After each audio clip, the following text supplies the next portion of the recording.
Hey, hello everyone, welcome to my channel. Today, I'm going to be ranking the best player from every NBA team. Starting with the Orlando Magic. They used to have the two-time All-Star and very underrated Nikola Vucevic, but after literally trading their whole team away, their best player is now probably Jonathan Isaac. Then, we have Jeremy Grant for the Detroit Pistons. Grant is an underrated player who is an early MIP candidate, as he went from averaging 12 points with the Nuggets last season to now 23 points per game in Detroit. At number 28, we have the Cleveland Cavaliers with Colin Sexton, who's been averaging 24 points per game this season. Next up, we got Pascal Siakam for the Toronto Raptors.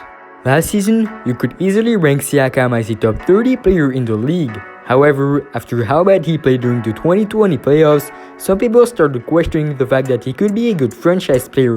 Since then, he hasn't played quite good enough to rank that much higher. Now, with all that being said, you could equally go with Fred VanVleet. Following Siakam, we find the Charlotte Hornets.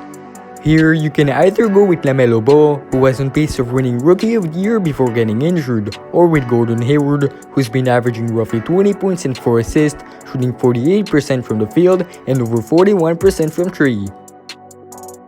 At number 25, we have De'Aaron Fox for the Sacramento Kings. Fox has been averaging roughly 25 points and 7 assists this year, being overall quite underrated. Then, we have the Houston Rockets. You could go with John Wall here, who's been solid but not great coming back from his injury, but I'm personally going with Christian Wood, who, just like Jeremy Grant, is an underrated player that should be a candidate for Most Improved Player. Following Wood, we find Julius Randle for the New York Knicks. Last season, Julius Randle was criticized a lot for being a ball-dominant player with a high amount of turnovers, but also because of his inefficiency and overall lack of leadership. But this year, Randle has been playing great, averaging 23 points, 11 rebounds, and 5.6 assists, all that while the Knicks are finally being pretty decent again. Next up, we got the Oklahoma City Thunder with an underrated player, Shai Gilgeous-Alexander. After a solid rookie season with the Clippers, Shai was then traded to OKC, where he could have been a candidate for Most Improved Player.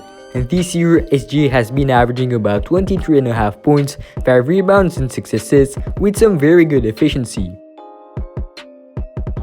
Next up, we got Ja Morant for the Memphis Grizzlies.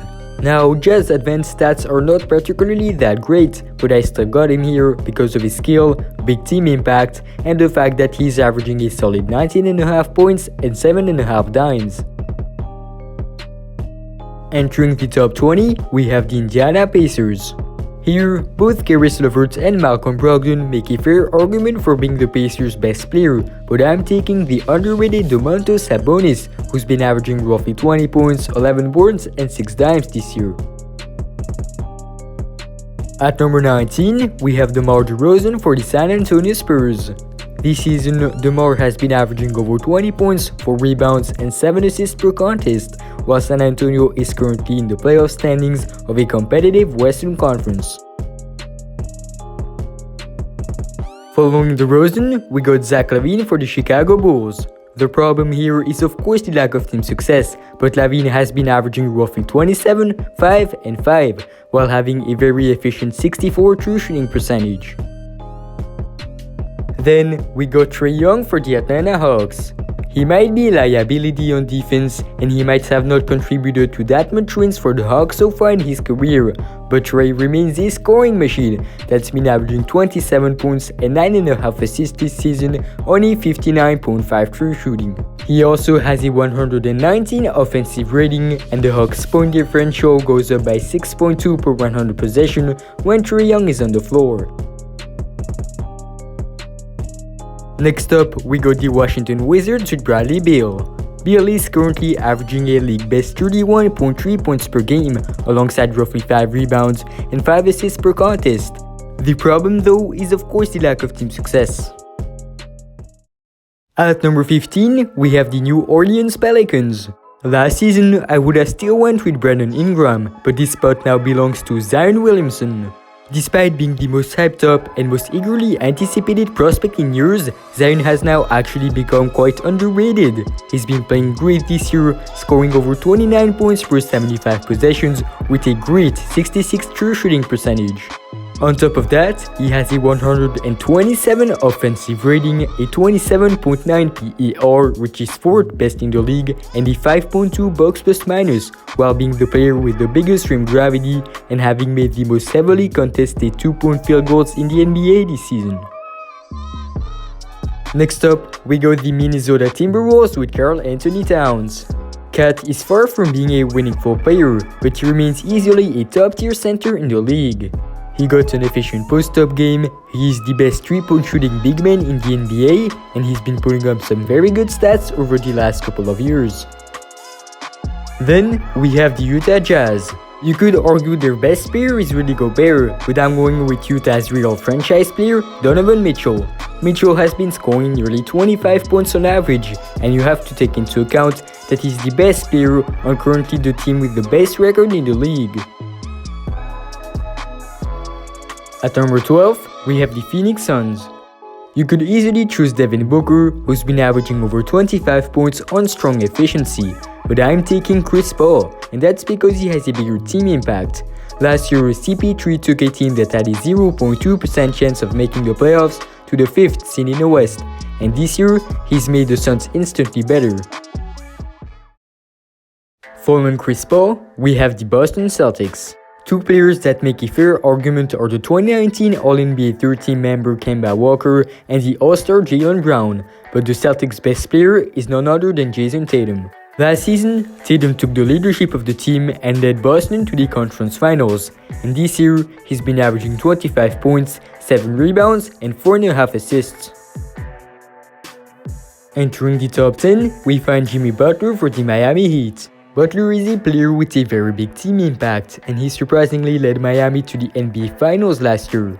On top of that, he's solid individually, and he can be very clutch. 5 seconds remaining. Butler looks like he's going for the win.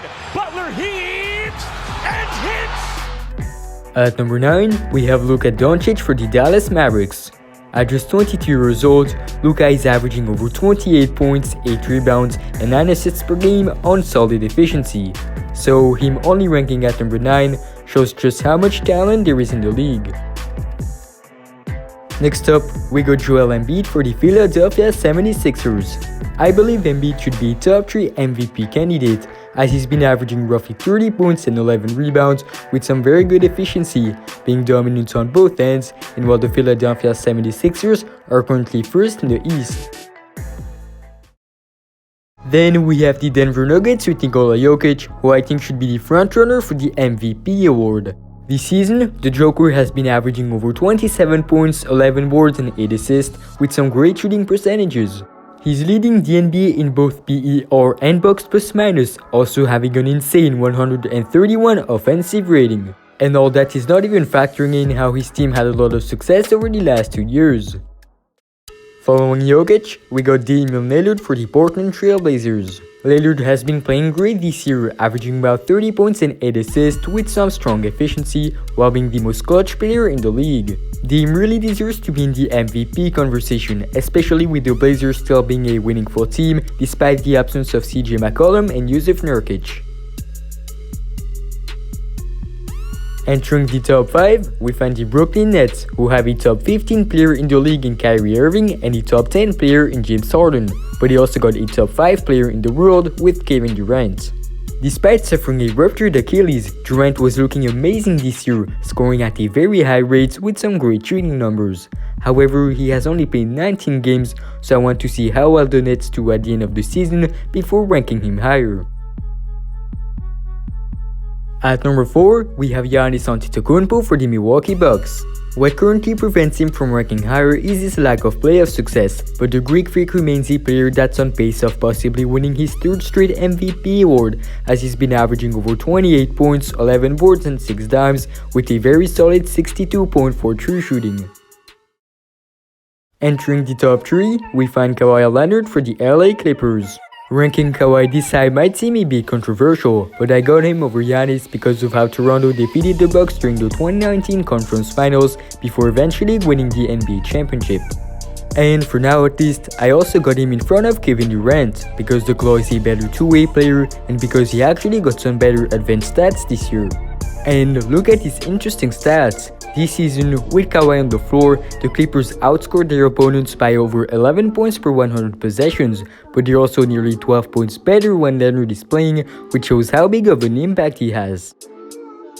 At number 2, we have Stephen Curry for the Golden State Warriors, who's been scoring at a very high rate with some amazing efficiency this year. Now sure, while he's been playing at an elite level individually, the Warriors aren't doing that great, but Steph still has a huge impact on his team. This season, with Curry, the Warriors win over 53% of their games. Without him, they only win about 14% of the time. But it doesn't end there. With Steph Curry on the court, the Warriors have a 113.9 offensive rating, which would be the 10th best offense in the NBA. But with Steph on the bench, they only have a 103.6 offensive rating, which would rank dead last in the entire league. And if you want some more explanations about why Curry ranks this high, I invite you to go watch my list of the 10 best NBA players in 2020. And finally, we got the LA Lakers. You could definitely argue their best player is Anthony Davis, who's possibly the most skilled big man in the league, but I'm going with their true leader, LeBron James. And LeBron was a pretty easy pick here, as last season he finished second in MVP voting, led the Lakers to the NBA championship, and won his 4th Finals MVP of his career. Well, that's it for this video. Feel free to give your thoughts in the comment section and make sure to like it, subscribe to the channel, and activate the notification bell.